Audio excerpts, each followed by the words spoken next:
Assalamualaikum warahmatullahi wabarakatuh.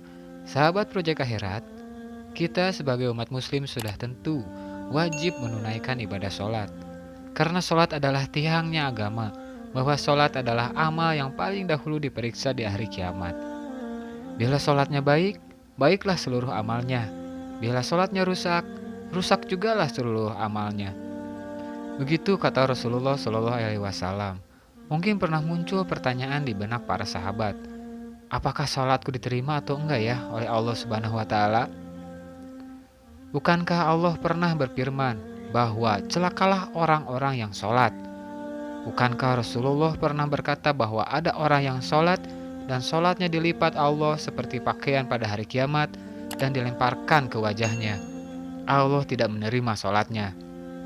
Sesungguhnya aku hanya akan menerima sholat dari orang yang merendahkan diri dengan sholatnya karena kebesaranku, yang tidak menyombongkan diri kepada makhlukku, yang tidak mengulangi maksiat kepadaku, yang mengisi sebagian siang dengan berzikir kepadaku, yang menyayangi orang miskin, orang dalam perjalanan, wanita yang ditinggalkan oleh suaminya, dan yang mengasihi orang yang ditimpa musibah. Cahayanya bagaikan cahaya matahari. Aku lindungi dia dengan kekuasaanku. Aku perintahkan malaikat menjaganya. Aku jadikan cahaya dalam kegelapannya.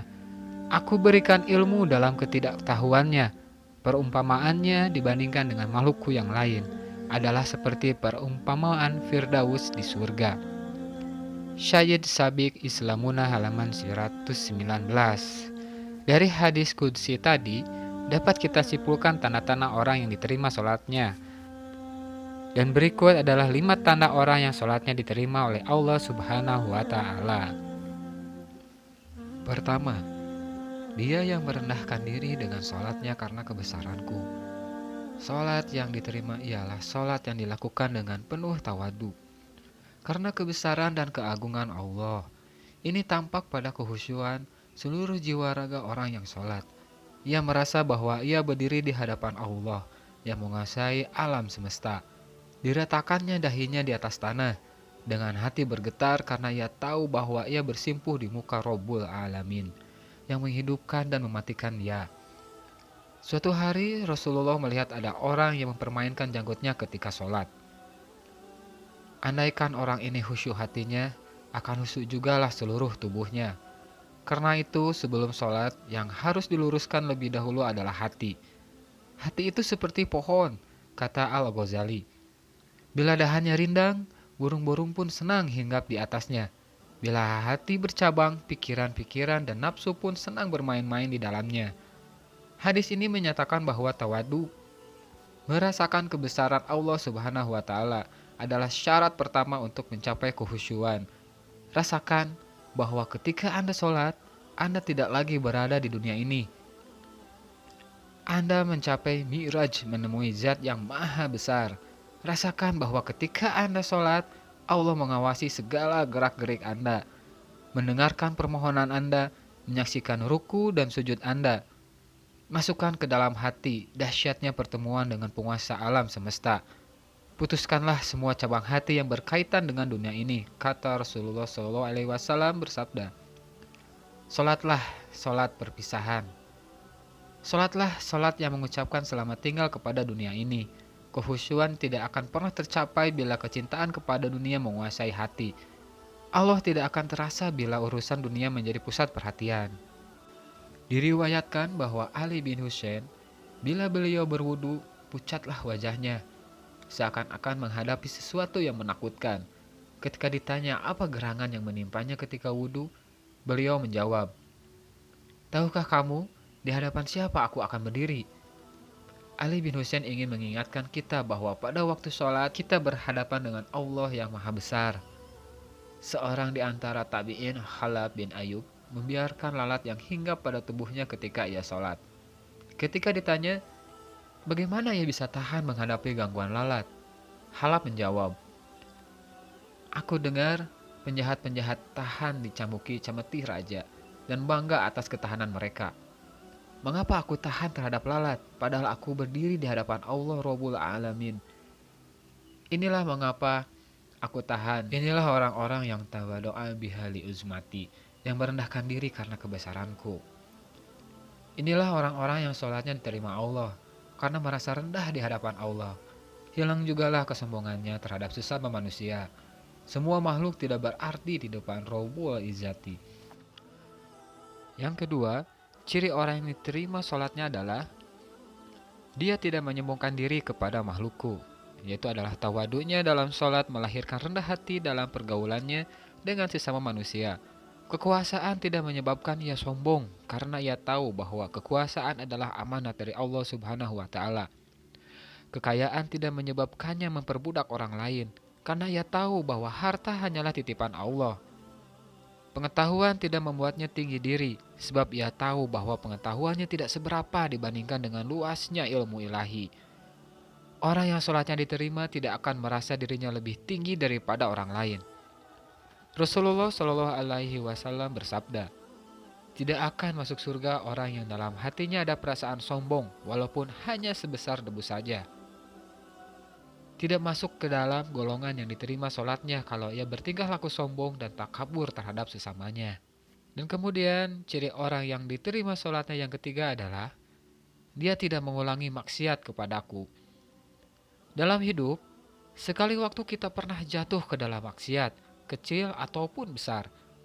Mungkin pernah kita palsukan angka dalam kwitansi. Mungkin pernah kita berdosa kepada orang lain. Mungkin kita pernah menyakiti hati tetangga. Mungkin pernah kita memanfaatkan jabatan untuk memperkaya diri. Bahkan mungkin pernah kita menyebabkan orang lain menderita dalam hidupnya. Sebelum sholat, kenanglah kembali segala kesalahan yang sempat kita ingat. Berintihlah di hadapan Allah. Dan ucapkan, Robbik firli. Ya Tuhanku, ampunilah dosaku. Setelah sholat, jangan ulangi lagi maksiat yang pernah kita lakukan.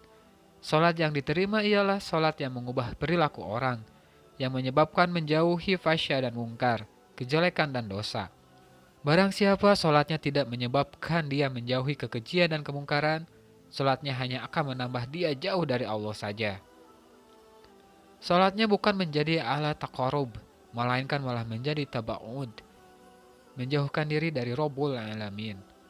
Karena itu, dia mengisi sebagian siangnya untuk berzikir kepada Allah. Ada seorang sahabat bertanya kepada Rasulullah Shallallahu Alaihi Wasallam, ya Rasulullah, syariat Islam sudah banyak pada diriku. Ajarkanlah kepadaku sesuatu yang bisa aku pegang teguh untuk selanjutnya. Nabi Muhammad Shallallahu Alaihi Wasallam menjawab, usahakanlah lidahmu selalu basah menyebut nama Allah. Jangan biarkan lidahmu kering tanpa menyebut nama Allah. Berzikir bukan saja disyariatkan setelah sembahyang, melainkan juga pada setiap saat, ketika berdiri, duduk, dan berbaring.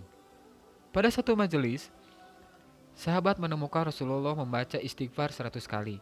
Imam Bukhari memulai kumpulan hadisnya dengan innamal amalu binniyat dan mengakhirinya dengan hadis. Ada dua kalimah yang dicintai Allah Ar-Rahman, yang ringan dalam lisan tetapi berat dalam timbangan. Dengan itu Bukhari seakan-akan menginginkan kita bahwa setelah sholat kita dianjurkan banyak berzikir kepadanya. Ketahuilah, hanya dengan berzikir kepada Allah tentramlah hati. Quran Surah Ar-Ra'd ayat 28. Dan yang kelima, ciri orang yang diterima oleh Allah Subhanahu wa taala sholatnya adalah dia yang menyayangi orang miskin. Dia orang dalam perjalanan, wanita yang ditinggalkan suaminya, dan mengasihi orang yang mendapat musibah. Salat yang diterima Allah tampak bekasnya dalam kehidupan orang yang melakukannya. Islam bukan saja datang untuk menegakkan akidah dan ibadah, melainkan juga membela manusia yang lemah, fakir miskin, orang yang kehabisan bekal, janda yang ditinggalkan suaminya, dan orang yang menderita. Orang kaya yang membuat sudut kecil di rumahnya untuk sholat tahajud di malam hari, tidak diterima sholatnya bila ia membiarkan tetangganya mati kelaparan. Bila tidak tersentuh hatinya oleh penderitaan orang lain, bila acuh tak acuh saja terhadap masalah kemiskinan bangsanya, tidak akan masuk surga orang yang kenyang, padahal tetangganya kelaparan di sampingnya. Rasulullah Shallallahu Alaihi Wasallam berkata, jika kelima ciri tersebut dijalankan, maka Allah berfirman, cahayanya bak cahaya matahari. Aku lindungi dia dengan kebesaranku. Aku suruh malaikat menjaganya. Aku berikan cahaya ketika ia kegelapan. Aku berikan ilmu ketika ia kebingungan. Orang semacam itu seperti Firdaus di surga. Nah, sahabat proyek akhirat, itulah 5 ciri orang-orang yang sholatnya diterima oleh Allah Subhanahu wa Ta'ala. Semoga kita termasuk orang dengan ciri tersebut. Amin ya robbal alamin. Wallahu alam bisawab. Assalamualaikum warahmatullahi wabarakatuh.